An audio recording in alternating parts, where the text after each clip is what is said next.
Bismillahirrahmanirrahim. Assalamualaikum warahmatullahi wabarakatuh. Innal hamdalillah nahmaduhu wa nasta'inuhu wa nastaghfiruh wa na'udzu billahi min shururi anfusina wa sayyiati a'malina. May yahdihillahu fala mudhillalah wa may yudlilhu fala hadiyalah. Wa asyhadu an la ilaha illallah wahdahu la syarikalah. Ilahul awwalina wal akhirin wa asyhadu anna Muhammadan abduhu wa rasuluh. Allahumma salli wa sallim wa barik ala Muhammad wa ala alihi wa ashabihi wa man ihtadaw bihudahu ila yaumiddin, amma ba'd. Allahumma inna nas'aluka khaira ma fi hadhihi al-lailah wa khaira ma ba'daha wa na'udzu bika min syarri ma fi hadhihi al-lailah wa syarri ma ba'daha. Allahumma sallimna ila Ramadan wa sallim lana Ramadan wa tasallamhu minna mutaqabbala. Jamaah dirahmati Allah Subhanahu wa taala, alhamdulillah malam hari ini Allah Subhanahu wa taala masih berkenan untuk mempertemukan kita di salah satu di antara bulan-bulan yang Allah Subhanahu wa taala spesialkan. Saat ini kita berada di bulan Rajab, satu di antara 4 bulan yang Allah Subhanahu wa taala istimewakan. Oleh karenanya Allah Subhanahu wa taala berfirman di dalam Surat At-Taubah ayat 36, Inna iddatash syuhuri indallahi 12 syahran fi kitabillah yauma khalaqas samawati wal arda minha arba'atun hurum. 4 bulan dari 12 bulan berdasarkan ayat ini lebih dispesialkan oleh Allah Subhanahu wa taala. Dari 4 bulan ini yang unik, ternyata tidak ada bulan Ramadan. Yang kita ketahui bersama, 4 bulan ini adalah 3 bulan yang berurutan, kata Nabi sallallahu alaihi wasallam, mutawaliyat, Dzulqa'dah, Dzulhijjah, kemudian Muharram.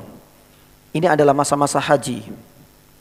Adapun 1 bulan yang lain terpisah, dan bulan tersebut adalah bulan Rajab yang saat ini kita berada. Maka oleh karenanya jemaah yang dirahmati Allah, Allah Subhanahu wa taala mengingatkan kepada kita semua, fala tadzlimu fihinna anfusakum. Masih di ayat yang sama, surat At-Taubah ayat 36, jangan sekali-kali engkau berbuat zalim. Oleh karenanya Imam Ibnu Abbas, dan beliau adalah seorang imamnya para mufassirin, ahli tafsir, Imam Ibnu Abbas radhiyallahu taala anhuma menerangkan dan menjelaskan 4 bulan ini disebut dengan bulan-bulan hurum, bulan-bulan yang Allah Subhanahu wa taala sucikan ini karena ada penekanan di dalam. Karena ada penekanan terhadap ketaatan dan penekanan juga terhadap kemaksiatan. Maka kalau seandainya dikaitkan dengan ketaatan, ditekankan untuk dilakukan, untuk dikerjakan, karena konsekuensinya sekecil apapun ketaatan yang kita kerjakan akan dilipat gandakan pahala. Sebagaimana pula kemaksiatan di 4 bulan ini, termasuk Rajab yang saat ini kita berada, ditekankan untuk kita jauhi, ditekankan untuk segera kita tinggalkan. Karena sekecil apapun kemaksiatan yang kita kerjakan, terutama di bulan Rajab, hal ini akan berkonsekuensi dilipat gandakannya dosa, waliyadzubillah. Makanya Allah Subhanahu wa taala firman, fala tadlimu fihinna anfusakum. Marilah kita bersama-sama menjaga kesucian bulan ini dari segala kemaksiatan yang kita kerjakan, dan mari juga kita jaga kemuliaan bulan ini dengan berbagai ketaatan. Terlebih bulan Rajab ini dianggap para ulama sebagai gerbang, dan ini adalah kesempatan terakhir untuk kita mempersiapkan bekal. Makanya bulan Rajab dianggap sebagai gerbang untuk membuka 2 musim kebaikan selanjutnya, yaitu bulan Sya'ban dan bulan Ramadan. Tak sedikit di kalangan para ulama, salah satunya Imam Abu Bakar Al-Warraq Al-Balkhi rahimahullah ta'ala menjelaskan, ya, ada 3 bulan krusial dan itu gerbangnya ada di bulan Rajab. Rajab diibaratkan oleh beliau seperti layaknya seorang petani. Petani ketika ingin mendapatkan panen yang melimpah ruah, pasti membutuhkan waktu yang panjang. Belum lagi ongkos, belum lagi tenaga. Maka ini semua dibutuhkan, gak ada yang instan di dunia ini. Berbeda kalau seandainya di akhirat. Di akhirat kita mau bercocok tanam, kata Rasulullah, saat itu pula langsung kita bisa menuai hasilnya. Pun demikian kutufuha daniyah dalam surat An-Naba. Kita menginginkan buah dengan berbagai varietas, dengan berbagai jenis. Maka buah-buah itu akan mendekat, kita tinggal memetiknya dengan mudah, tanpa harus memanjat. Tapi kalau di dunia semuanya butuh proses yang panjang. Oleh karenanya 3 bulan ini dianggap Imam Abu Bakar Al-Warraq Al-Balah gerbangnya ada di bulan Rajab. Dan ini sudah tidak ada lagi kesempatan kecuali kita harus segera untuk menyiapkan bekalnya. Dan ini sebagai apa? Ini sebagai lampu kuning. Dulu pernah kita sampaikan bagaimana para ulama selalu mengucapkan doa-doa seperti ini 6 bulan sebelum datangnya Ramadan. Tapi 6 bulan sebelum datangnya bulan Ramadan sudah berlalu. 5 bulan sudah lewat, 4 bulan sudah lewat. Ini menyisakan beberapa bulan. Maka bulan Rajab yang saat ini kita berada, diibaratkan layaknya seorang petani, saatnya kita sudah memulai lagi untuk bercocok tanam. Memulai lagi untuk mengembalikan kebiasaan dan ketaatan yang sudah kita tinggalkan. Qiyamul Lail, monggo kita rutinkan lagi. Dan ini saatnya di bulan Rajab ini. Tilawatil Quran yang sudah kita tinggalkan lama, mushaf hingga berdebu. Atau mungkin barangkali puasa-puasa sunnah yang sudah mulai lama kita tinggalkan pula. Maka bulan Rajab ini saatnya layaknya seorang petani memulai lagi. Berat. Petani pun merasakan berat ketika bercocok tanam. Mereka harus mengeluarkan biaya dan ongkos yang tidak sedikit. Ya, mereka menanti masa untuk memanen panjang. Tapi gimana lagi? Mulai dari membajak sawah juga butuh ongkos. Menyewa ibu-ibu untuk menanam padi juga butuh ongkos. Pun demikian dengan kita. Butuh usaha untuk mengembalikan lagi. Bisa sholat malam rutin di bulan Rajab yang sebelumnya itu sudah kita tinggalkan lama. Ini bukan perkara yang mudah. Maka mau tidak mau kita harus mulai. Ini sudah menjadi kesempatan terakhir. Akan tetapi ada bulan berikutnya yang dianggap sebagai bulan yang amat krusial juga. Layaknya seorang petani, Abu Bakar Al-Warraq mengatakan, ketika kita sudah mengeluarkan ongkos yang banyak, tenaga yang tidak sedikit, tak mungkin para petani di bulan berikutnya dibiarkan hasil tanamannya. Tak pernah dijenguk, gak dikasih pupuk, gak dikasih air, mustahil. Karena mereka sudah mengeluarkan modal yang tidak sedikit. Maka bulan Sya'ban insya Allah bulan depan, ini adalah masa bagaimana kita menyiangi, kita mempertahankan ibadah yang sudah kita mulai di bulan apa ini? Bulan Rajab. Ya, kalau kendor sekali saja di bulan Sya'ban, atau kita tinggalkan ibadah-ibadah yang sudah kita mulai di bulan Rajab, jangan harap kita bisa menuai hasilnya di bulan Ramadan. Malah tambah berat ujian yang harus kita hadapi. Sama juga ya nih jamaah. Kalau seandainya seorang petani sudah mengeluarkan ongkos banyak, di bulan Sya'ban gak pernah dijenguk, gak pernah disiangi, gak pernah dipupuk, jangan harap di bulan berikutnya di mana para pemilik sawah merasa berbahagia karena mendapatkan panen yang melimpah ruah, jangan harap engkau bisa merasakan seperti mereka. Maka gambaran seperti itulah bulan Rajab yang saat ini kita berada. Ini adalah masa yang harus mau tidak mau kita paksa jiwa kita untuk mengembalikan lagi momentum indah kita bersama dengan ketaatan yang sudah lama kita tinggalkan. Bulan Sya'ban amat krusial, kita harus mampu mempertahankan, syukur-syukur bisa kita tingkatkan. Maka di bulan Ramadan bukan halangan insyaallah ta'ala bagi kita. Kita mau tambah rakaat sampai 23 rakaat qiyamul lail bukan jadi masalah insyaallah. Karena 2 bulan kita sudah ditempa dengan qiyamul lail. Bacaan Al-Quran yang mungkin kita mulai Rajab 1-2 lembar. Bulan Sya'ban kita tambah sedikit. Bulan Ramadan kita tambah. Bukan perkara yang berat bagi kita. Karena kita sudah terbiasa selama 2 bulan ini. Pun demikian dengan amalan-amalan ibadah yang lain. Oleh karenanya jamaah dirahmati Allah, marilah yang kita tingkatkan keimanan, ketakwaan kita, terutama amal ibadah yakni kita. Semoga yang sudah kita mulai di bulan Rajab ini mampu kita pertahankan di bulan berikutnya agar kita bisa menuai hasil yang maksimal nanti di bulan Ramadan. Jamaah dirahmati Allah, Pada kesempatan malam hari ini kita akan melanjutkan faedah yang ketiga, keempat, kelima, dan keenam biidnillahi ta'ala dari ayat yang ke-29. Ya, di ayat yang ke-29 di surat Al-Kahfi ini sudah kita tinggalkan kisah dan cerita dari pemuda Al-Kahfi. Ya, ini adalah tema yang lain. Allah Subhanahu wa taala firman, "Wa qulil haqqu mir rabbikum. Faman syaa'a falyu'min wa man syaa'a falyakfur. Inna a'tadna lidzalimina naran ahata bihim suradikuha wa iyastaghitsu yughatsu bima'in kal mughli yashwil wujuh bi'sa syarabu wa sa'at murtafaqah." Ya, ada sekitar 6 faedah yang ya ada di dalam ayat ini. 2,5 faedah sudah kita terangkan. Faedah pertama dulu, wa qulil haqq. Ya, kewajiban kita untuk berdakwah dengan beberapa prinsip-prinsip dakwah yang sudah kita sebutkan dahulu. Yang kedua, jamaah yang dirahmati Allah Subhanahu wa taala, tafsir dari al-haqq. Kadang al-haq itu adalah Allah Ta'ala, kadang al-haq di dalam Al-Quran bisa bermakna Islam, kadang bermakna Al-Quran. Ya, ini sudah kita jelaskan.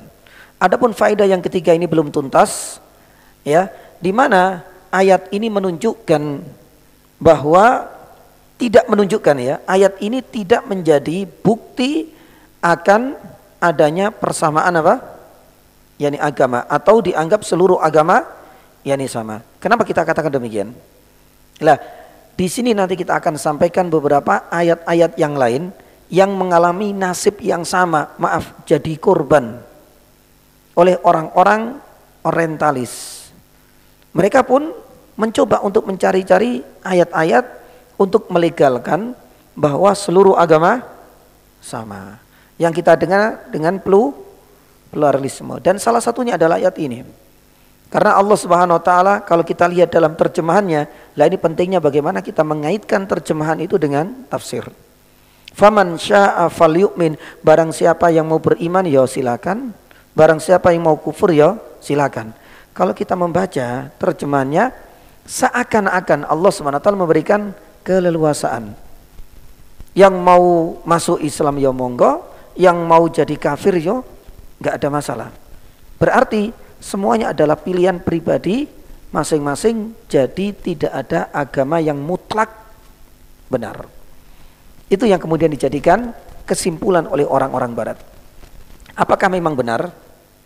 Dan kiranya ayat-ayat apa saja yang mengalami nasib yang sama dengan surat Al-Kahfi ayat 29, ini juga nanti kita akan sampaikan di faedah yang ketiga.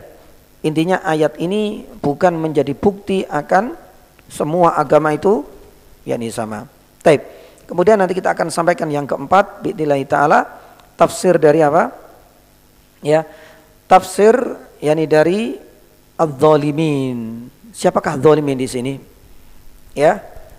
Karena tidak semua, artinya semua manusia ini pasti berbuat apa? Zalim. Berarti kita akan masuk neraka, apakah memang seperti itu? Nah, di sini nanti kita akan sampaikan, karena zulm di dalam Al-Qur'an, zalim itu kadang-kadang memiliki makna kafir, dan kadang-kadang zalim itu adalah mukmin tapi pelaku kemaksiatan. Nah, itu nanti kita akan sampaikan. Adapun ya yang kelima biidznillah taala nanti kita akan sampaikan jamaah dirahmati Allah, yakni Dr. Lahim dalam tafsirnya Aunul Ar-Rahman fi Tafsir Al-Qur'an mengatakan ayat 29 ini menunjukkan bahwa neraka telah diciptakan. Ya, kenapa? Karena Allah SWT firman, inna a'tadna. Ya, ini juga saya sampaikan sepertinya di Bangsal ya. Inna a'tadna ini pakai fi'il madhi, kata kerja yang menunjukkan waktu lampau. Kami telah menyediakan, kata Allah. Berarti neraka itu sudah disediakan, berarti neraka telah diciptakan. Ya, bagaimana pendapat yakni para ulama mengenal ini nanti kita akan sampaikan. Dan yang terakhir ini juga saya sampaikan di Bangsal mengenai dahsyatnya neraka, dan ini sudah terlihat dalam ayat ini. Ya, yakhli wujhil wujuh. Ya, artinya saking panasnya neraka itu bisa apa? Yashwi, shiwaya secara bahasa itu artinya apa? terpanggang, menjadikan gosong yakni wajah manusia. Bi'sa syarab wa sa'at murtafaqah, dan ini adalah minuman yang paling buruk. Ya, apa saja bukti akan dahsyatnya neraka? Nanti kita akan sampaikan ada 6 poin secara global. Bi'idznillah ta'ala, mudah-mudahan bisa kita tuntaskan beberapa pelajaran dan hikmah-hikmah penting yang berharga dari ayat yang ke-20 yakni 9 ini. Baik. Kita akan rinci faedah yang pertama, kedua, langsung ketiga ya. Ya. Yang ketiga, ayat ini ya bukan atau tidak menjadi yakni bukti atau dalil ya akan ya adanya persamaan yakni agama ya, atau yang kita kenal dengan pluralisme, semua agama sama, berarti kebenaran ada di semua agama. Maka ini adalah salah satu di antara syubhat yang besar yang sebenarnya semenjak dahulu sudah ada, tapi viral-viralnya itu sepertinya di tahun 80-90. Ya, meskipun yakni saat ini faham pluralisme ini sudah mulai agak sedikit kendur di masyarakat kita, tapi jangan terlalu gegabah.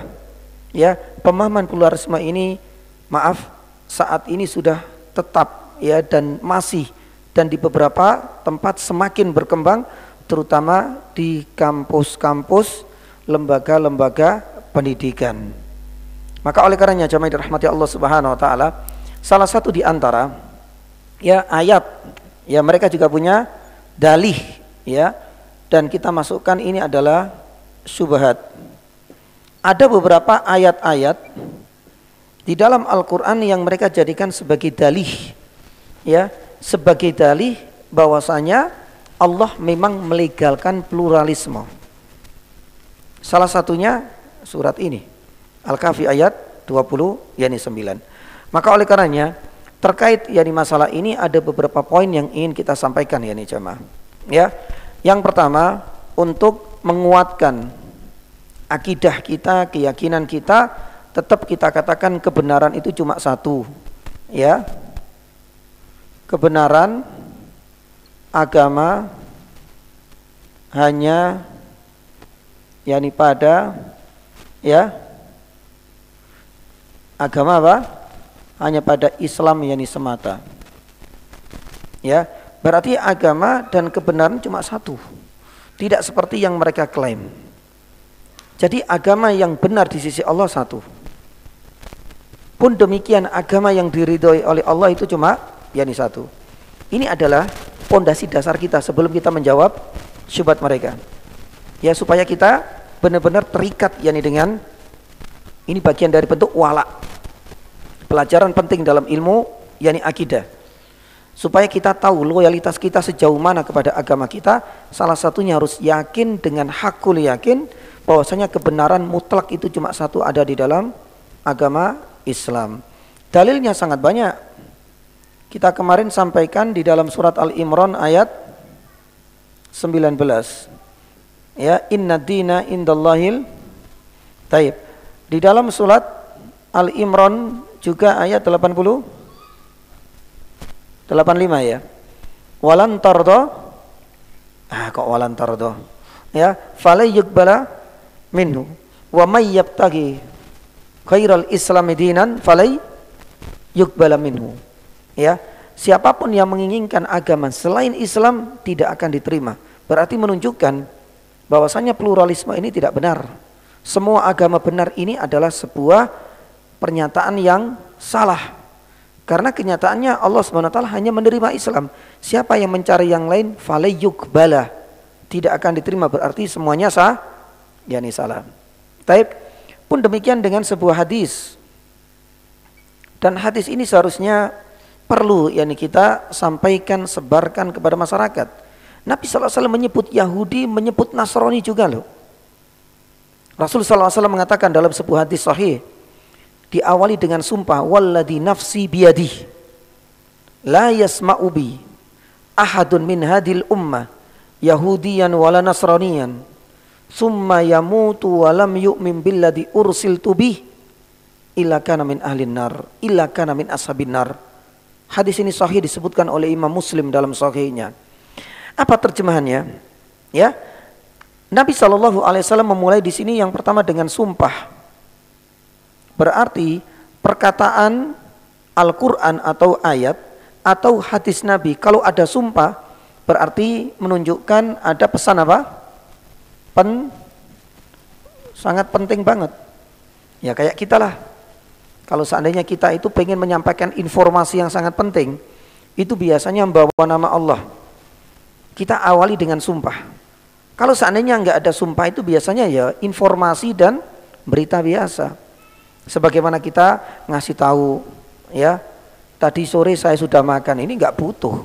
Kecuali kalau ada yang mengingkari, oh saya nggak percaya, baru kita pakai apa? Sumpah. Nabi SAW memulai sumpahnya, berarti ada pesan yang sangat penting. Yang kedua, Nabi SAW menyebut ya agama yang lain, yaitu Yahudi dan Nasrani. Ya, berarti ini adalah peringatan sekaligus yakni juga ancaman. Ya, Nabi SAW nggak menyebut Islam. Kenapa? Karena Islam itu yang benar satu-satunya. Nabi SAW menyebut agama lain, Yahudi, Nasrani. Ingatlah, seandainya kalian berdua itu mati di sini, ya. Yang ketiga, mati tapi tidak beriman kepada ya Nabi SAW, maka yang keempat balasannya apa? Neraka. Subhanallah, jamaah yang dirahmati Allah. Hadis ini kalau kita baca terjemahnya saja sudah jelas. Ya, ini kalau seandainya kita otak-atik lagi, kita takwil ke sana kemari, orang-orang orientalis, terutama orang-orang liberal itu sudah kesusahan sebenarnya. Sebenarnya mau kita tarik kemana lagi? Ada ancaman neraka. Ditujukan kepada siapa? Yahudi dan Nasrani. Syaratnya apa? Mereka harus beriman. Mati tidak beriman, langsung neraka. Yang ngomong Nabi. Bahkan Nabi SAW memulai dengan sumpah, berarti ini adalah pesan penting. Kita mau takwil ke sana kemari kesusahan. Ya, kalau ayat, lah itu nanti kita akan sampaikan sebentar lagi. Ya, termasuk apa sih arti dari faman sya'a falyu'min wa man sya'a falyakfur, itu nanti kita akan sampaikan setelah ini. Ini adalah bagian dari ya penguatan pondasi akidah kita ya nih jamaah. Ya, ingat ya, sebesar apapun angin syubhat untuk merobohkan bangunan akidah kita melalui pluralisme agama, ini adalah di antara pondasi kita untuk meyakinkan bahwasanya kebenaran hakiki terhadap syariat, terhadap agama itu cuma satu, ada pada Islam. Ya, inna dina indal Islam, cuma satu. Kemudian wa may yabtaghi ghairal islami dinan fala yuqbala minhu. Dan hadis Nabi SAW sampai dimulai dengan sumpah menyebut Yahudi dan Nasrani karena mereka adalah orang yang tersesat, tidak disebut Islam. Ya, bahkan ada persyaratan kalau sampai mati tidak beriman, balasannya neraka. Mau kita takwil kemana? Oh, itu bukan neraka, tapi nar itu memiliki makna surga. Enggak ada satupun orang yang mengatakan demikian. Sudah enggak bisa lagi ditakwil ke sana kemari. Kemudian yang kedua jamaah, ini karena pembahasannya ayat ke-29, berarti kita masuk ke tafsir dari surat Al-Kahfi ayat 29. Ya.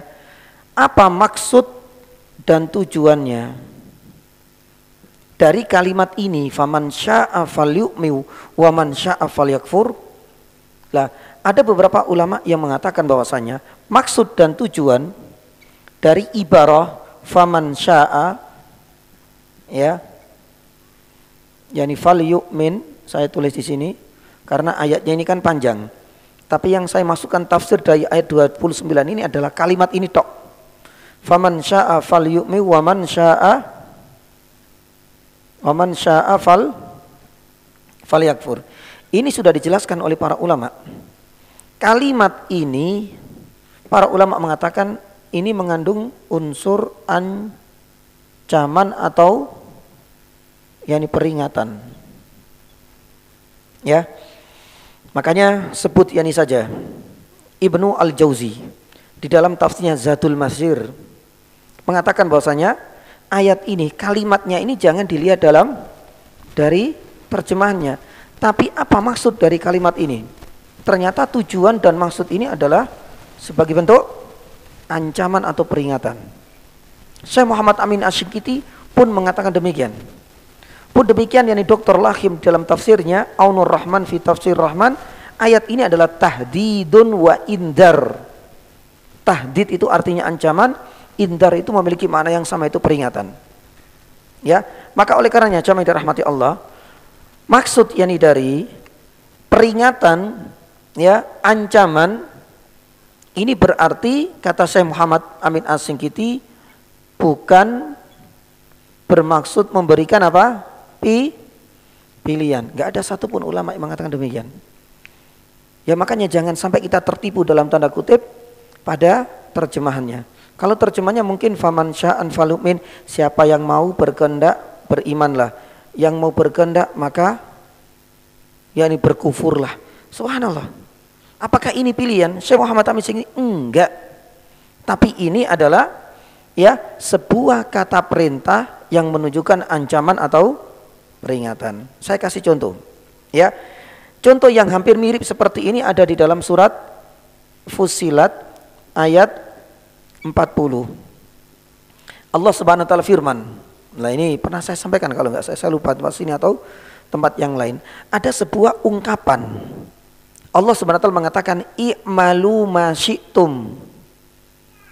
Kalau kita lihat terjemahannya ya, tanpa melihat kepada tafsirnya dan maksud dari kalimat dan statement ini, luar biasa sekali parahnya, fatalnya.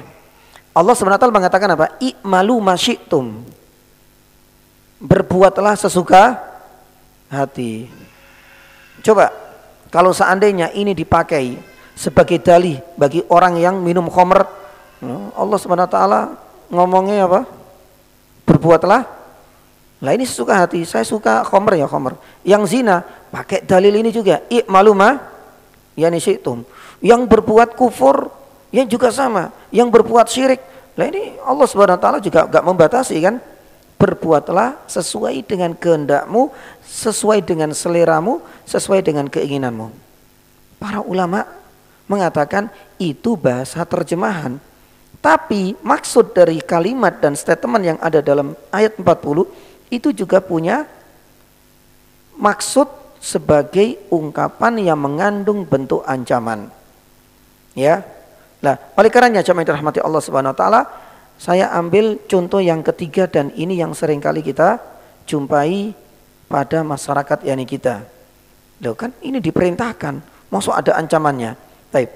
Kita pernah masa kecil ya, ketika kita berbuat hal-hal yang menjadikan orang tua, mbah kita, kakek kita marah, itu kadang-kadang juga pakai kalimat perintah. Hayo terus no. Maksudnya apa ya nih coba? Ya, ya, ya. Maksudnya apa? Apakah kemudian alhamdulillah ya didukung ya nih saya sama mbah? Itu juga sama, dulu kita juga seperti itu.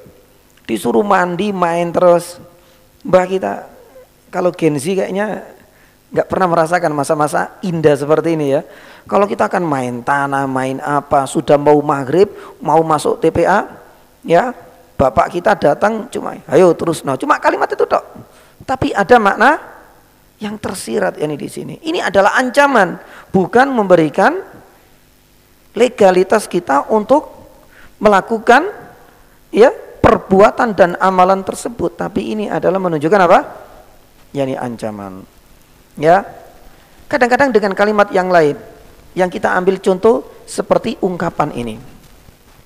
Ya, kadang-kadang ayah kita marah kepada kita. Ya gara-gara kita ngeyelnya luar biasa.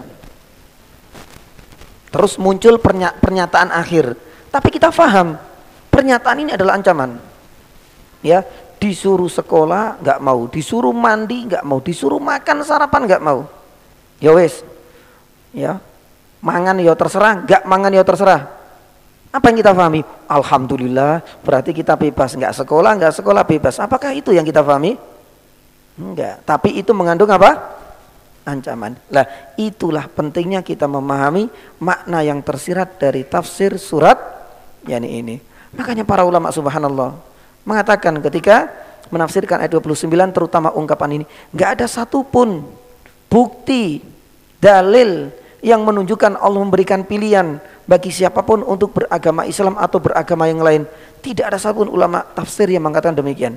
Malah sebaliknya, ayat ini menunjukkan bahwasanya ya nggak ada yang namanya persamaan agama, nggak ada yang namanya kebenaran di semua agama, tapi malah sebaliknya kebenaran mutlak ada pada satu agama dan itu adalah Islam. Berarti selainnya adalah agama kebatilan.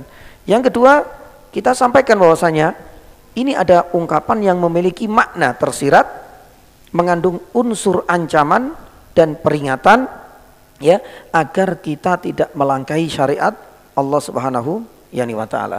Taib. Lah ini baru kemudian yang ketiga, para ulama mengatakan ya, pluralisme itu hukumnya apa? Yani haram. Ya.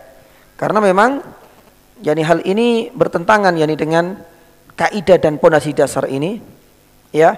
Kemudian yang kedua, orang-orang yang mengusung bendera pluralisme mengatakan ayat ini dianggap sebagai bukti bahwasanya Allah memberikan pilihan, sudah dibantah oleh para ulama ilmu tafsir. Ya, maka berarti kesimpulannya pluralisme ini adalah pemahaman sesat dan yani haram yani hukumnya. Nah, di sini kita ingin menyebutkan beberapa ayat yang seringkali dijadikan sebagai dalih mereka jamaah. Yang pertama surat Al-Kahfi, tapi sudah kita ya terangkan ya. Yang penting tafsirnya ini jangan sampai hilang. Ya, faman syaa'a falyakfur. Ini adalah ayat yang seringkali dijadikan dalih bahwa pluralisme itu adalah sesuatu yang dikehendaki oleh Allah. Wallahi ini adalah kedustaan karena tafsirnya tidak seperti yang kita gambarkan, bahkan para ulama tafsir menolaknya. Yang kedua, korban ayat yang kedua oleh mereka itu adalah surat Al-Baqarah ya, ayat 256. Kalau nggak salah ada ayat la ikraha yani fiddin. Ya, kalau kita terjemahkan lepas, tidak ada paksaan dalam. Oh, Allah nggak maksa loh ya. Berarti yang mau Yahudi ya silakan kayak gini, makanya kebenaran ada di semua agama karena la ikraha fiddin. Ini juga ayat yang sering kali juga dipakai oleh mereka, menunjukkan bahwasanya pluralisme itu adalah legal karena Allah sendiri yang melegalkan. Dalihnya apa? Ini. Apakah memang benar jamaah yang dirahmati Allah dalih mereka? Ya, kalau kita berbicara dalil, dalilnya benar. Tapi yang salah itu adalah pemahaman mereka, tafsir mereka terhadap ayat ini. Nah, jamaah yang dirahmati Allah, Imam Ibnu Katsir rahimahullahu taala mengatakan, saya jelaskan secara umum, bahwasanya Ibnu Katsir sudah menjelaskan, bisa merujuk kepada tafsir Ibnu Katsir ya pada surat Al-Baqarah ayat 256. 256 apa? 256 ya Pak ya? 256 ini ya. Lah, Ibnu Katsir mengatakan bahwasanya ya, satu ya, Ibnu Katsir ya,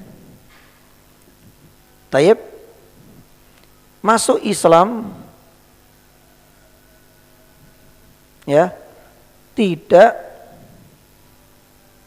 yang butuh apa? Paksaan kata beliau. Maksudnya itu. Jadi tidak ada kaitannya dengan pluralisme. Kita fahami dulu tafsirnya apa. Imam Ibnu Katsir mengatakan untuk masuk Islam itu tidak butuh paksaan. Apa alasan Ibnu Katsir? Karena Islam itu jelas. Jelas apanya? Kebenaran, yakni kebenarannya.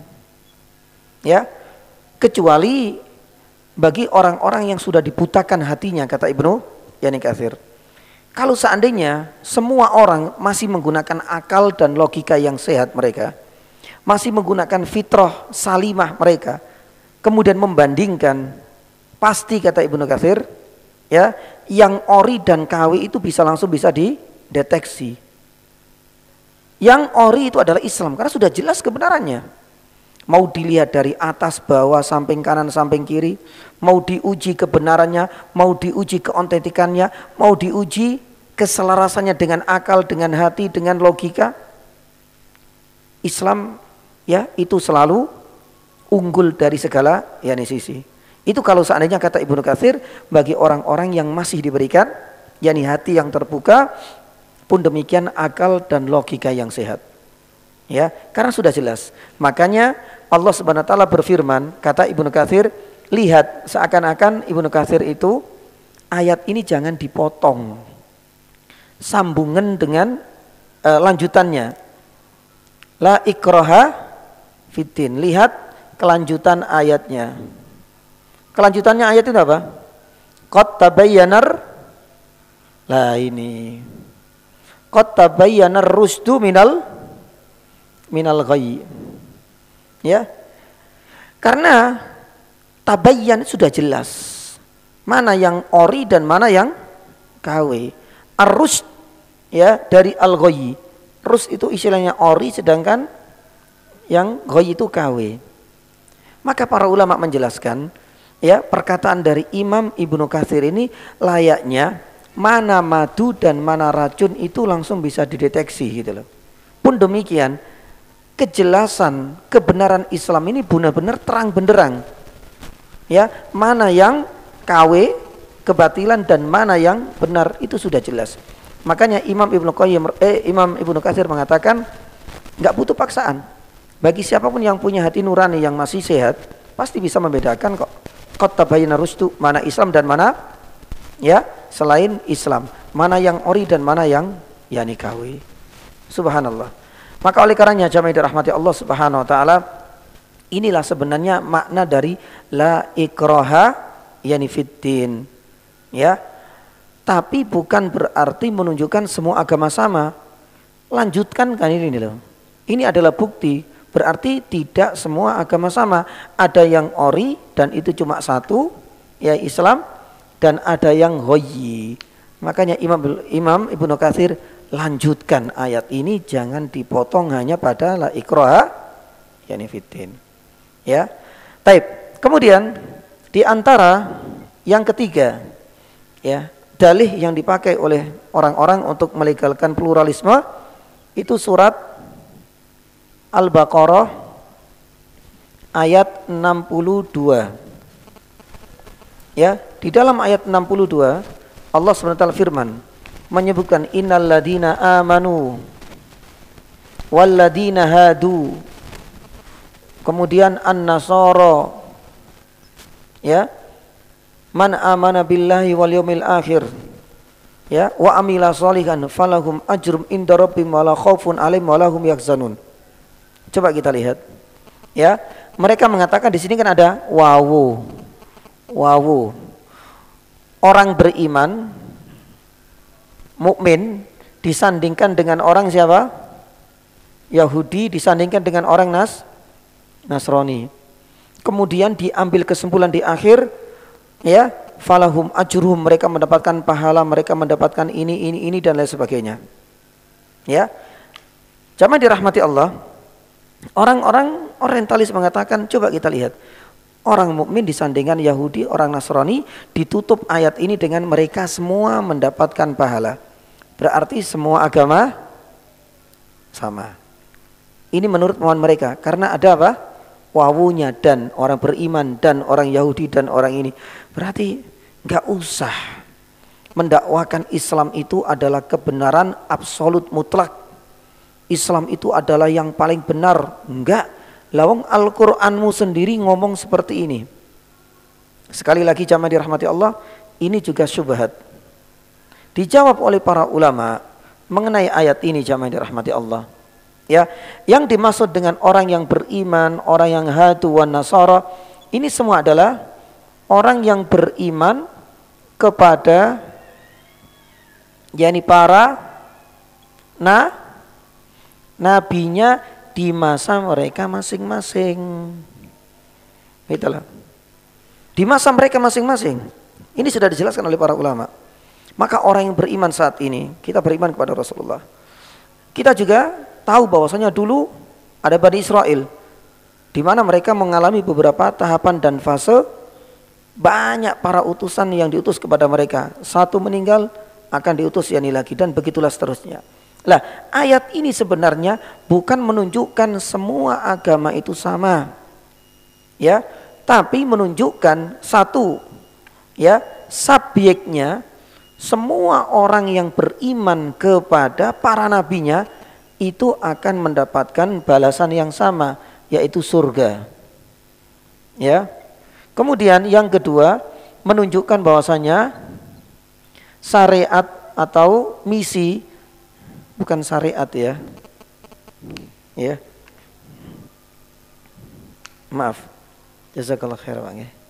Ya, kalau syariatnya berbeda. Agama atau misi para nabi itu berarti apa? Yani satu atau yani sama. Ya. Jadi orang-orang yang beriman dulu kepada para nabinya masing-masing itu dianggap orang yang akan mendapatkan balasan sama surga. Dan ayat ini juga menunjukkan bahwasanya agama yang dibawa oleh seluruh yani para nabi itu yani satu, enggak berbeda. Makanya Nabi sallallahu alaihi wasallam bersabda, dinuhum wahid wa ummahatum syatta. Syariat boleh beda, tata cara di dalam beribadah yakni boleh tidak sama, tapi risalah dan agama yang dibawa oleh seluruh para utusan dinuhum yakni wahid. Jadi jamaah dirahmati Allah Subhanahu wa taala, ayat ini tidak ada kaitannya sama sekali dengan pluralisme. Nah, kalau seandainya ada orang-orang yang mengaku Yahudi, orang-orang Nasrani, tapi mereka tidak beriman dengan apa yang disampaikan oleh Nabi Isa, tidak beriman dengan apa yang disampaikan dengan Nabi Musa, berarti masuk dari ancaman hadis tadi. Nabi SAW mengatakan Yahudi, Nasrani, nama apapun pokoknya, tapi tidak beriman kepadaku pasti masuk neraka. Ya, jadi inilah sebenarnya menggabungkan antara tafsir dari ayat ini yang diklaim untuk menunjukkan legalitas terhadap pemahaman pluralisme mereka, ternyata tidak seperti yang disampaikan oleh para ulama. InsyaAllah ya setelah ada nanti kita akan sampaikan menyisakan yakni dua ayat yang lain. Mumpung kita sedang membahas pluralisme setelah adzan. Monggo tafadhol. Alhamdulillah. Alhamdulillahilladzi hadana li hada wa ma kunna linahtadiya laula an hadanallah. Wa asyhadu an la ilaha illallah wa asyhadu anna Muhammadan abduhu wa rasuluh. Jamaah dirahmati Allah Subhanahu wa taala. Ya. Di antara dalih yang lain, ya, meskipun itu adalah ayat yang kita baca, kita tidak menyalahkan ayatnya, tapi kita menyalahkan pemahaman mereka terhadap ayat. Itu yang perlu kita kritisi. Selain surat Al-Kahfi 29, Al-Baqarah 256, kemudian surat Al-Baqarah 62, yang lain adalah surat Al-Imran ayat 64. Allah Subhanahu wa taala firman, ya qul ya ahlal kitabi ta'alu ila kalimatin sawa. Wah, ini yang sering kali. Ila saya potong kalimatin sawa. Biasanya titik di sini enggak diteruskan. Qul ya ahlal kitab. Ini adalah perintah dari Allah kepada Rasulullah. Katakan wahai Muhammad kepada ahlul kitab Yahudi dan Nasrani, qul ta'alu. Ya, marilah. Istilahnya kita gabung karena kita memiliki misi yang sama, kalimatin yani sawa. Ya, ini adalah menunjukkan bagaimana Allah Subhanahu wa taala menyuruh Rasulullah untuk ngajak gabung, ngajak bareng ya Yahudi dan Nasrani. Berarti apa? Semua agama sama. Kebenaran ada di semua agama. Gak usah sekarang itu mendakwakan Islam yang paling benar, Islam yang paling diridhai. Taib. Ini juga termasuk syubhat. Bukan ayatnya yang kita kritisi, namun pemahaman mereka yang perlu kita luruskan. Jamaah dirahmati Allah Subhanahu wa taala. Para ulama menjelaskan tak jauh beda dengan ayat ini. Ya, ini adalah ajakan dakwah. Ya. Yang pertama, ini adalah ajakan yakni dakwah kepada ahlul kitab, karena mereka punya historisnya, ya. Mereka ini punya apa? Yani punya sejarah. Ahlul kitab ini adalah orang-orang yang diberi kitab dan diutus oleh mereka apa? Nabi, Taurat dan yani Injil. Jadi Nabi SAW diutus oleh Allah untuk mengingatkan kembali, kalau engkau merujuk kepada kitabmu yang belum tercampuri oleh tangan-tangan kotor manusia, wahai orang Yahudi, ya, maka engkau akan dapatkan kita memiliki kesamaan. Karena seluruh ajaran yang dibawa oleh para nabi sama. Kalian juga, wahai orang-orang Nasrani, ya, ketika engkau kembali kepada ajaran murni dari Nabi Isa, maka sebenarnya enggak beda apa yang aku dakwakan dengan apa yang engkau yakini sebelumnya. Lah, kira-kira titik kesamaannya apa? Ini yang menjadikan banyak orang gara-gara dikasih titik di sini dan tidak dilanjutkan. Saya masih ingat ya nih, jamaah dirahmati Allah Subhanahu wa taala. Ya, saya masih ingat ada orang yang semangat yakni sekali berdakwah di ya tempat peribadahan orang-orang Nasrani. Dia Muslim dan menyitir ayat ini. Tapi masalahnya ayat ini nggak dilanjutkan, dipotong hanya pada ayat ini. Qul ya ahlal kitab ta'alu ila kalimatin yani sawa. Sebenarnya saya insya Allah yakin banget dia itu tahu kalau dilanjutkan ini, ya buyar semua ini. Atau mungkin barangkali akan jadi fitnah yani besar. Karena sejatinya lanjutan dari ayat ini, jamaah dirahmati Allah, ya ajakannya sama itu karena apa? Misi para utusan sekali lagi, ya utusan itu satu dan sama. Apa itu? Lanjutkan saja apa? Kalau watin sawa Allah na'buda illallah wala nusyrika bihi. Lah ini sebenarnya misinya. Ternyata dia nggak berani. Bahasa kita pecundang, oke. Bahasa kita yang penjilat, ya sama. Mereka nggak berani melanjutkan ayat ini. Ya, padahal seakan-akan ingin menunjukkan kalian semua adalah saudara kami. Ya, kebenaran ada di agama kami, kebenaran juga ada di agama kalian. Subhanallah. Ya, sampai kemudian mengambil ayat ini sebagai dalih. Karena Al-Quran sudah menunjukkan kita semua ini adalah pembawa kebenaran. Kita semua memiliki, ya, memiliki muara yang sama dari, ya, sumber yang sama, yakni juga, yaitu para nabi. Disebutkan ayat ini, qul ta'alu, ya qul ta'alu ya ahlal kitab ta'alu ila kalimatin yani sawa. Tapi masalahnya orang ini hanya berhenti sampai di sini.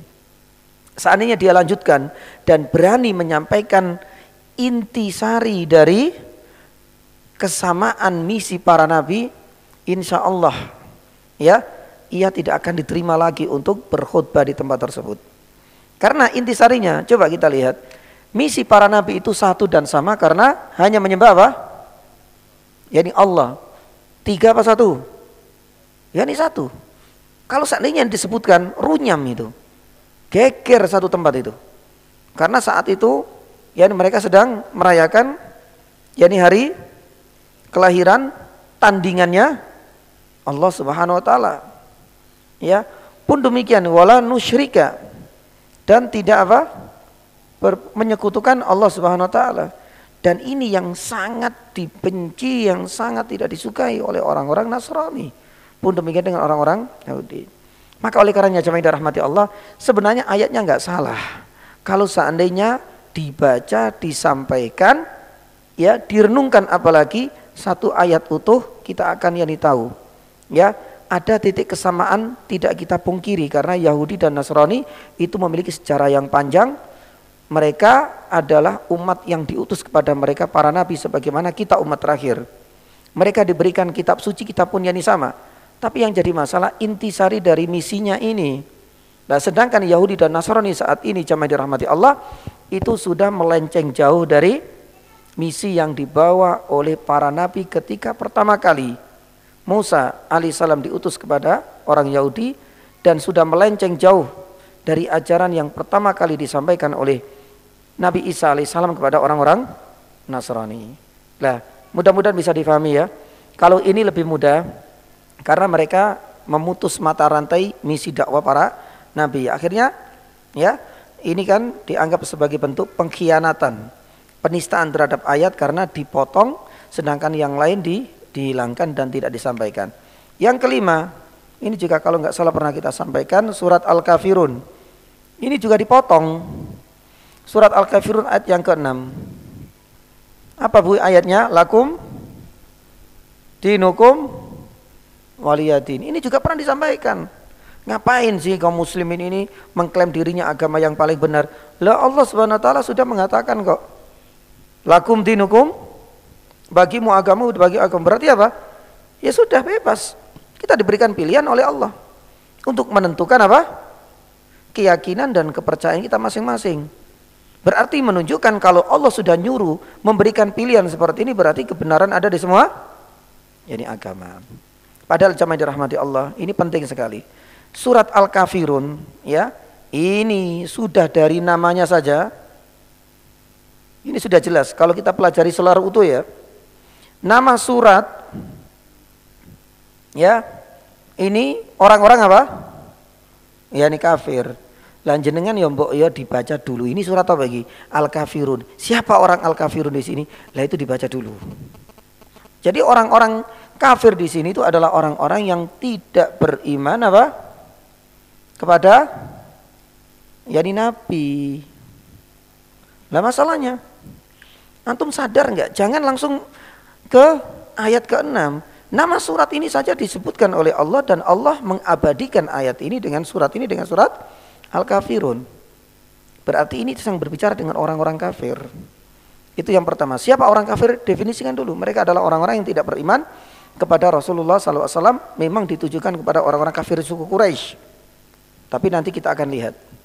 Yang kedua, ya, jangan lupakan sabab nuzulnya. Sabab nuzul itu apa? Sebab yang melatar belakangi turunnya ayat ini dan surat ini. Jadi jangan kemudian kita lupakan.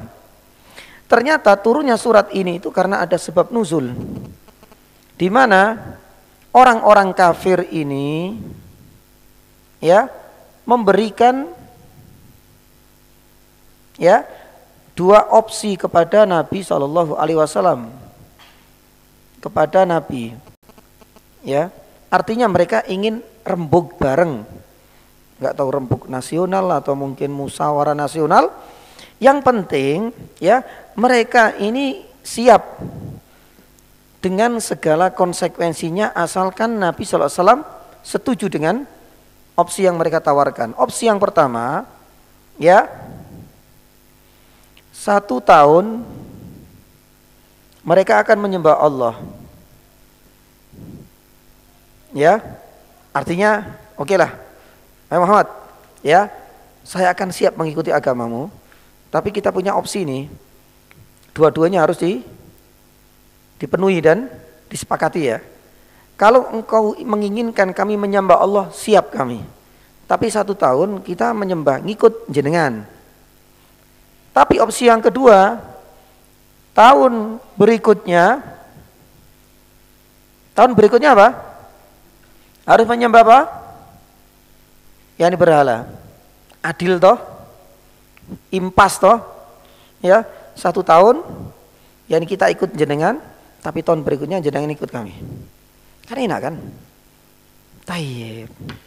Lah, disinilah jamaah dirahmati Allah, sebab nuzul ini ya seandainya kita pun diberikan yakni pilihan seperti itu nggak akan mau. Jangankan dalam hal penyembahan.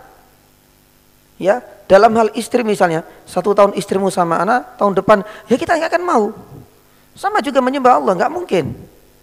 Ya, lah itu sebabnya seringkali sebab nuzul ini tidak tersampaikan, apalagi mereka suka motong-motong ayat, diambil bagian terakhir. Makanya kalau kita lihat kan Allah Subhanahu wa taala menegaskan ayat ini sebagai bentuk bantahan. Makanya tawaran ini ditolak oleh Allah Subhanahu wa taala. Ditolak oleh Nabi dengan turunnya surat ini. Ya, menunjukkan apa? Bahwasanya tawaran mereka ini ya menyelisih apa? Menyelisih wala yakni kita. Karena kita nggak mungkin bagi sebagian orang lain Muhammad ini nggak apa? Nggak toleran. Ya. Seharusnya kan ya menyetujui, apa salahnya kan? Kan biar sama-sama kan? Ya, menunjukkan toleransi yang baik, toleransi beragama. Sebelum muncul saat ini toleransi beragama seperti itu mintanya, sebab nuzul ini sudah ya menjadi cerminan bagaimana apa yang terjadi hari ini sudah dimulai di zamannya Rasulullah. Mereka berusaha untuk mengajak dalam slogan toleransi beragama itu sudah ada sejak zaman dahulu. Pertanyaannya, apakah Nabi SAW menerima? Tidak. Bahkan turunnya surat ini sebagai bentuk tolakan keras kepada mereka. Ini nggak mungkin. Ya, ada memang hal-hal yang perlu kita bisa membersamai. Mungkin komunikasi, mungkin bercengkrama bareng, mungkin kerja bakti, mungkin kita saling mengunjungi, nggak ada masalah. Main bola bareng pun nggak ada masalah. Tapi atau kalau sudah urusan apa? Akidah agama, no, nggak bisa ini. Makanya Allah Subhanahu wa taala kuliah ayyuhal kafirun sampai menela a'budu ma ta'budun wala antum abiduna ma ta'bud. Ini enggak mungkin sudah. Ya bahasa kita meme yang kemarin yang banyak bertebaran di tanggal menjelangi akhir-akhir Desember itu kan, Anda minum teh, kami minum kopi. Bukan kemudian toleransi itu harus dicampur. Rasa kaya apa Pak Iwan? Ya. Ya bukan seperti itu. Artinya menunjukkan bahwasanya ada satu titik di mana kita nggak mungkin, ya. Sama juga para ulama membalikkan. Antum nggak toleran, hanya mengucapkan ini saja ente nggak mau, ya sama juga, ya. Karena ini keyakinan yang itu tidak ada, ya, yang bisa ditawar. Artinya ini harga mati bagi kami. Kita ngomong itu berarti ini akan bisa menggugurkan keimanan kami. Ya sekarang sebaliknya, ya. Sekarang saya tantang ente semua ngomong la ilaha illallah. Oh nggak bisa itu. Ya sama saja karena mereka yakini kalau seandainya ngomong la ilaha illallah berarti sudah lock out dan login ke agama ya Islam. Ya sama juga. Ya kenapa ente maksa kami? Giliran kita juga menantang dan menawarkan untuk mengucapkan la ilaha illallah, ente pun yang nggak mau. Karena ada konsekuensinya di situ. Karena la ilaha illallah bukan sekedar kalimat dan ucapan di mulut saja. Pun demikian apa yang kamu minta kepada kami itu bukan sekedar ucapan, tapi ini ada konsekuensinya. Lah, jamaah dirahmati Allah. Lah, ini yang perlu kita yang disampaikan. Maka ayat yang terakhir, ayat yang ke-6, lah ini juga sama dengan ayat sebelumnya. Mengandung unsur apa? Ancaman. Bukan pilihan, ancaman. Ya, jadi kita mulai dari awal ya. Hai orang-orang kafir, ente menawarkan seperti itu nggak mungkin. Ya, ente beribadah berarti nggak mungkin kita beribadah seperti kalian. Kami beribadah apa yang kami yakini, ente beribadah sesuai dengan keyakinan antum. Antum menyembah kepada Allah, kami menyembah kepada Allah Subhanahu wa taala semata. Ya, lah ditutup oleh Allah Subhanahu wa taala, lakum dinukum waliyadin. Ya, Ibnu Abbas itu saya mengatakan apa ya ikhwah? Lakum dinukum waliyadini. Bagimu kesyirikan dan kekufuran, dan bagi kami apa?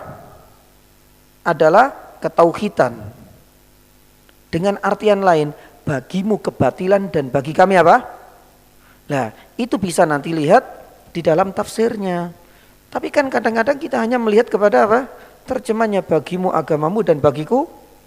Berarti seakan-akan mereka punya agama, kami punya agama, dan semuanya diberikan pilihan, selesai. Berarti tidak ada kebenaran yang mutlak pada satu agama. Allah tidak seperti itu. Ibnu Abbas mengatakan ini sebagai bentuk ancaman.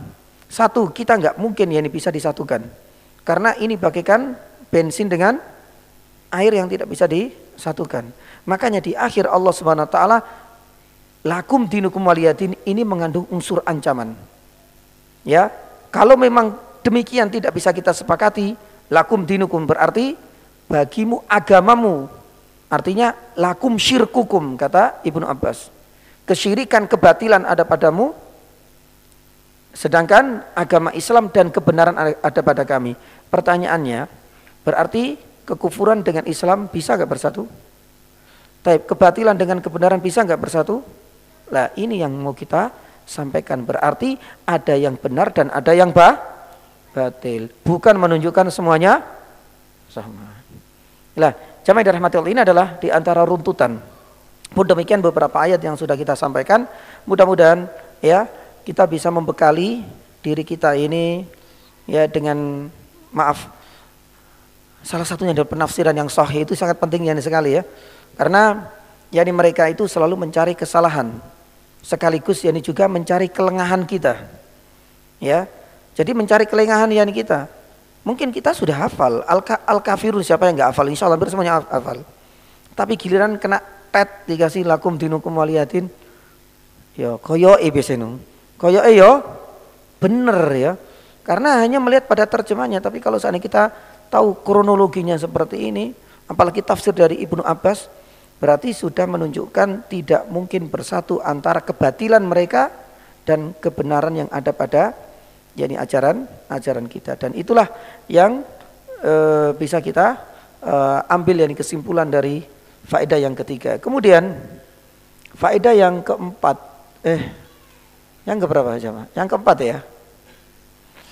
Faedah yang keempat, tafsir dari yakni adz-dzalimin. Kita mau awalkan ini dulu, adz-dzalimin. Jadi selesai, faman sya'an falyu'min man sya'a falyakfur, sudah selesai.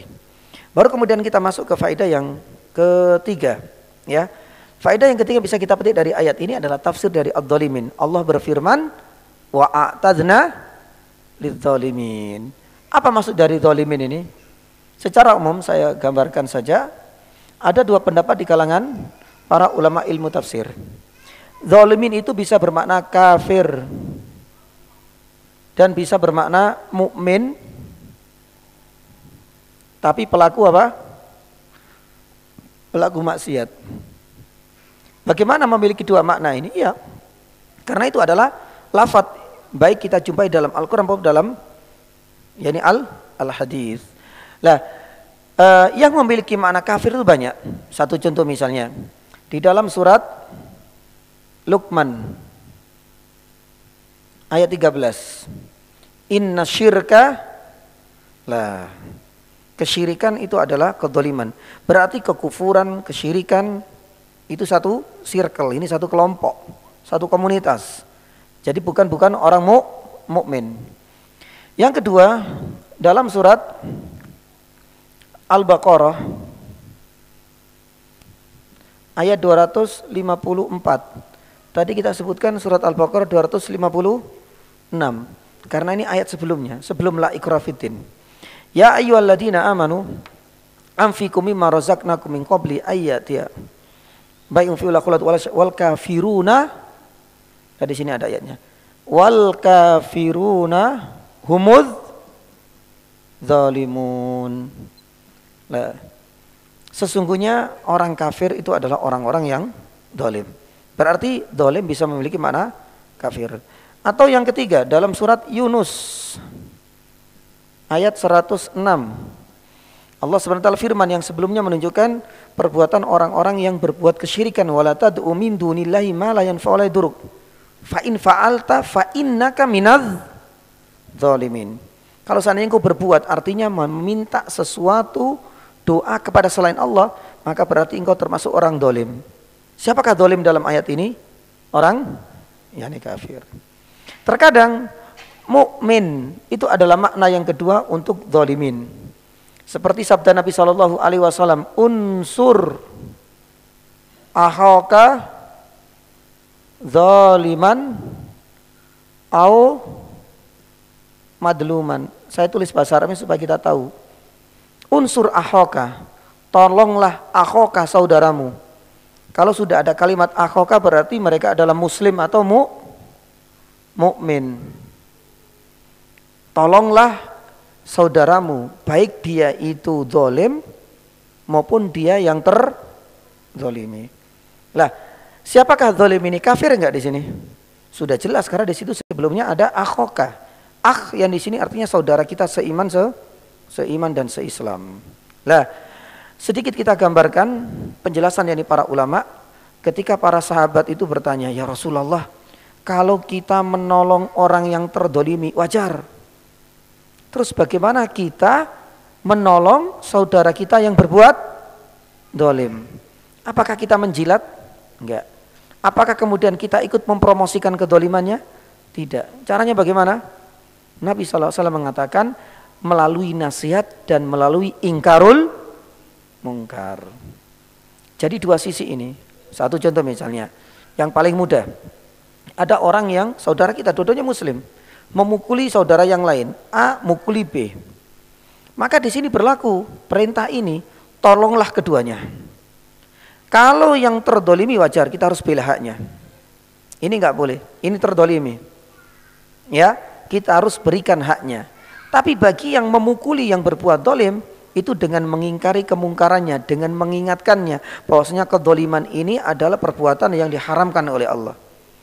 Maka inilah cara bagaimana kita disuruh oleh Nabi SAW menolong saudara kita baik yang berbuat dolim dengan mengingatkan akan kemungkarannya maupun yang dizolimi dengan menolong mereka agar bisa mendapatkan haknya.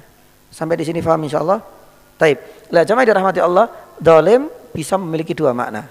Adapun untuk ayat ya Al-Kahfi ya ayat 29 ya, ini maknanya wa'atadna lidzalimi itu adalah orang-orang kafir. Kenapa demikian? Syekh Muhammad Amin Asy-Syinkiti rahimahullah taala karena ada ancaman apa? Neraka. Inna a'tadna apa? Lidzalimina terus apa? Naron. Jadi neraka identik dengan ancaman kepada siapa? Orang kafir. Apalagi disebutkan di akhir bi'sa syarabu wa sa'at yani murtafaqa. Taib. Jamaah dirahmati Allah Subhanahu wa taala, ini adalah yang keempat. Adapun yang kelima ya, kita ingin membahas tentang neraka ya, itu telah diciptakan. Ana ingin membahas ini cepat ini saja insyaallah. Kata Dr. Yani Lahid dalam tafsirnya Anur Rahman fi Tafsiril Quran, ya, ayat ini menunjukkan wa a'tadna lidzalimina nara, a'tadna ya, a'tadna ini fi'il namanya kata kerja kata kerja yang menunjukkan masa lampau. Ya, artinya kami telah menyediakan, kami telah ciptakan. Makanya para ulama mengatakan neraka saat ini sudah diciptakan oleh Allah Subhanahu wa taala.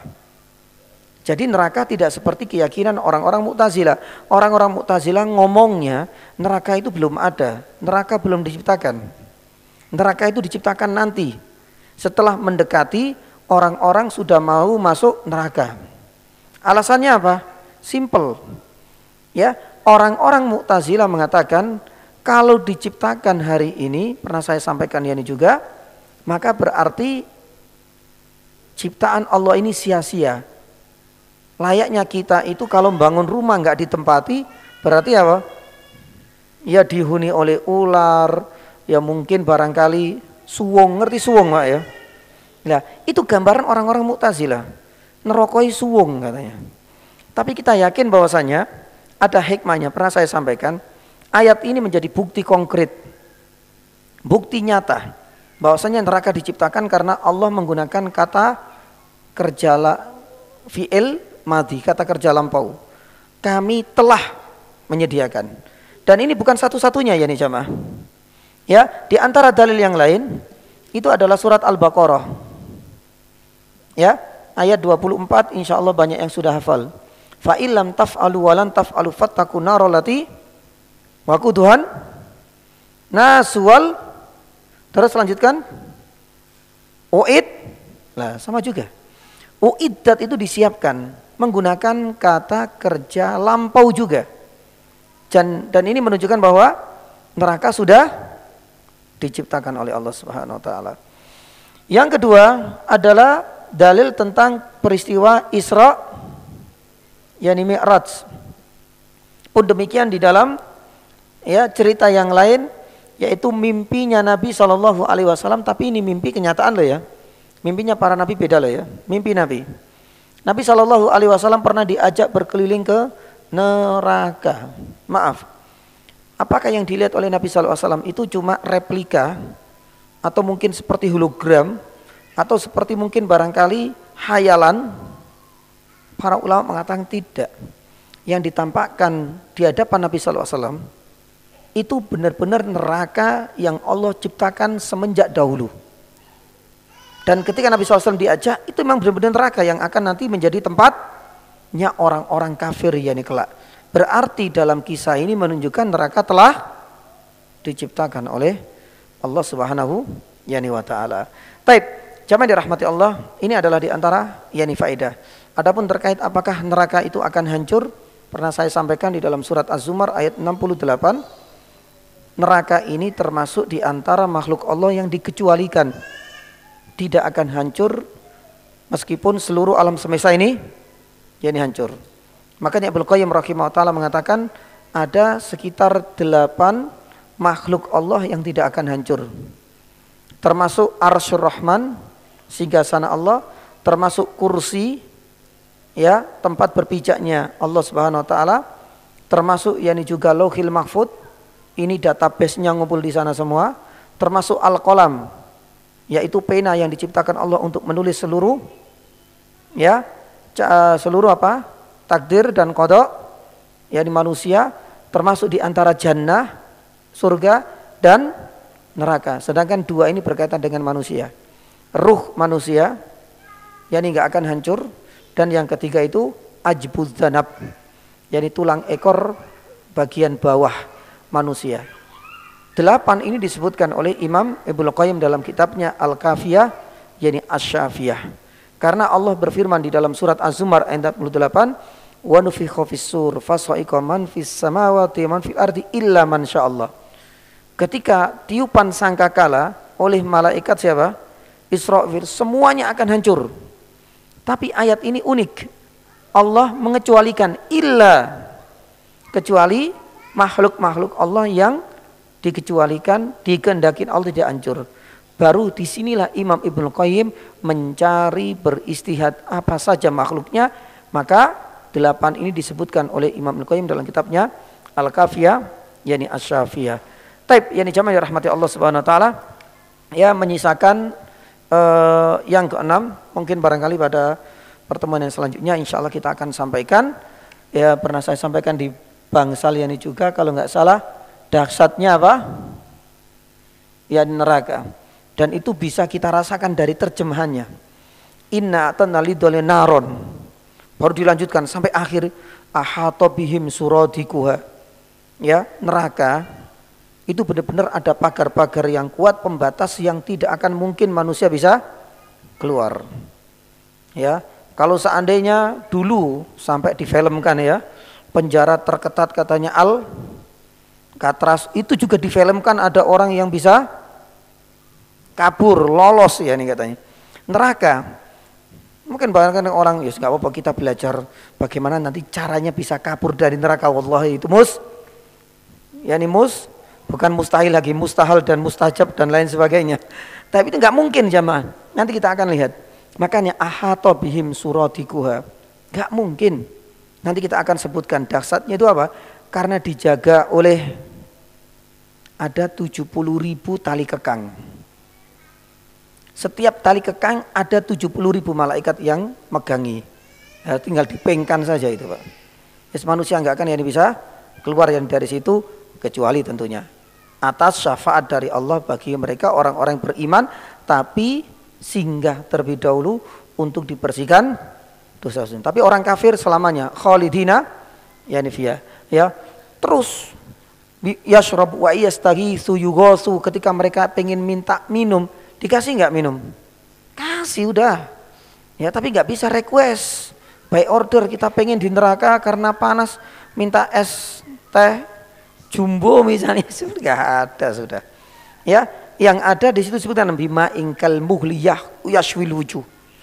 Air panas sampai yashwil wujuh, ketika diminum itu wajahnya apa? Hangus gosong. Itu adalah gambaran dahsyatnya neraka, nanti kita akan sebutkan insyaallah taala sampai di akhir bi'sa syarabu, dan itu adalah minuman yang paling buruk wasaat murtafaqah. Ya, nanti kita akan sampaikan pada pertemuan mendatang bi'idznillah. Ada pertanyaan yang dijawab? Apunten. Baru nanti kita akan masuk ke ayat 30 nggih. Yap. Masya Allah, jazakallah khair. Jamaah dirahmati Allah, tadi kita sampaikan bahwasanya yang dilihat oleh Nabi SAW itu adalah ruhnya. Itu sangat penting sekali ya. Jadi gini, manusia ya di dunia ketika masih hidup itu adalah jasadnya, ruh ngikut. Ya. Jadi kalau kita merasakan di sini itu jasad yang lebih dominan. Ruhnya, ada ruh nggak kita? Kita percaya nggak kita punya ruh? Tapi ruh itu yang ngikut. Ketika kita sudah berpindah ke alam barzah, alam kubur, yang diazab, yang mendapatkan nikmat, itu bukan jasad, tapi ruh kita yang akan mengalaminya. Makanya orang-orang yang kemudian tidak percaya, ya mana buktinya ada azab kubur? Lawang jasadnya ini diem ya ini saja. Ya memang bukan jasadnya, tapi apa? Ruhnya. Ya, ada yang kemudian sampai dibakar, sampai dihilangkan. Terus bagaimana malaikat mengadab? Lawang ya tinggal abu dan itu sudah hilang. Nggak ada masalah. Yang namanya azabul qabr dan na'imul khuld itu tetap berjalan. Karena apa? Ruhnya. Taib.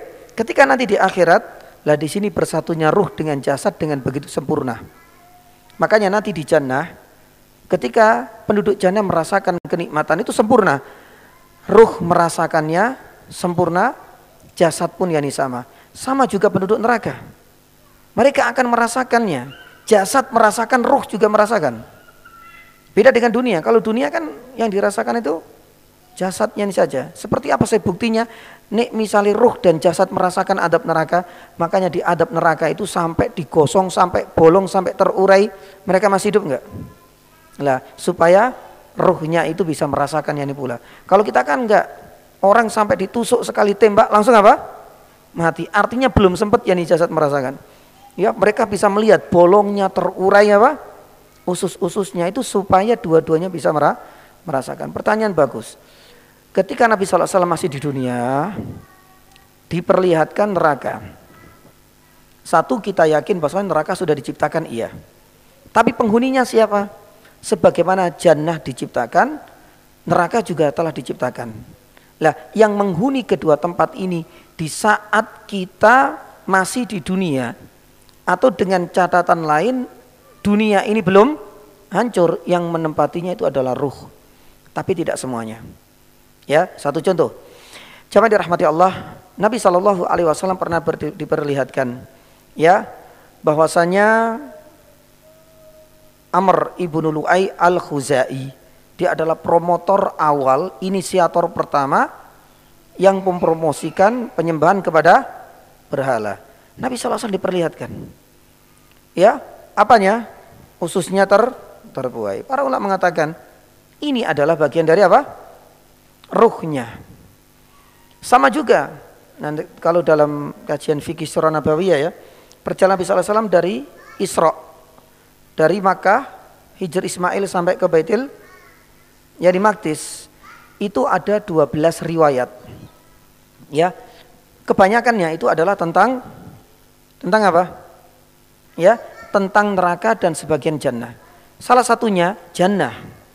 Ketika Nabi SAW mencium yani bau wangi, ditanyakan kepada Jibril, siapa ini? Ini adalah bau wangi yang keluar dari ruhnya siapa? Mas apa? Masito, ya. Taib. Tapi di sisi lain ditampakkan yani tadi, yani ada orang yang subhanallah nggak bisa keluar dari lautan darah. Setiap kali mau ke pinggir dilempari oleh malaikat. Siapakah mereka? Pelaku yakni riba. Lah, semuanya ini adalah bukti bahwasanya jannah yakni ada, tapi ruh yang menempati Tapi tidak semuanya. Sebagaimana pula juga neraka sudah diciptakan, yang menempati adalah yakni ruhnya.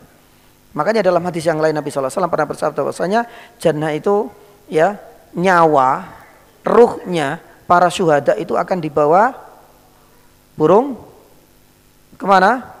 Ke surga. Jadi itu ruh. Jadi bukan yakni jasadnya. Wallahu taala alam bisawab. Cukup insyaallah.